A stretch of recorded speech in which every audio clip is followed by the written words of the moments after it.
Service of the NTA. Thanks for staying.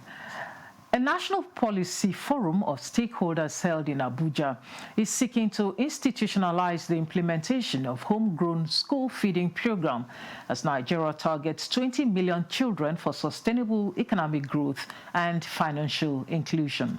Tokwe Alabi reports that the event was convened by the Presidential Committee on Economic and Financial Inclusion, the Renewed Hope National Homegrown School Feeding Program, with support from the Nigeria Governors Forum and partners. As part of Nigeria's educational investment and national security strategy, with a target of reaching 20 million children by 2026, the Homegrown School Feeding Program is designed to improve school enrollment, learning outcomes, and create a guaranteed daily market for smallholder farmers, women entrepreneurs, and local processors. It's not only targeted to students, it's also targeted to local communities that they can develop foods that can be sourced locally. This policy forum is for stakeholders to strategize on the roadmap for the institutionalization and implementation of the homegrown school feeding program, especially working towards enacting an act that guarantees continuity across political cycles while clearly defining federal, state, and local government roles within a cost-sharing framework. But the truth remains that development partners should complement and not substitute domestic ownership.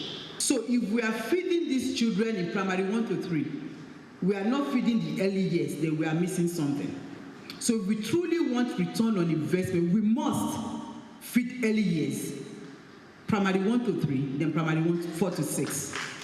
The Presidential Committee on Economic and Financial Inclusion is under the Office of the Vice President, Kashim Shettima, and was represented at the engagement. Nigeria's relaunch places us at the forefront of this regional movement, where political commitment, sustainable financing, and multi-sector coordination are the levers that lift outcomes. Discussants at this engagement believe a national nutrition guideline for homegrown school meals aligns with international best practices, which must be developed and implemented. This committee is vested with the constitutional oversight powers for effective legislative inputs to ensure that the National Homegrown School Feeding Program is implemented with ease. What are they saying here now is a thing that is going on in Osun, and even we do the warm our pupils twice in a year.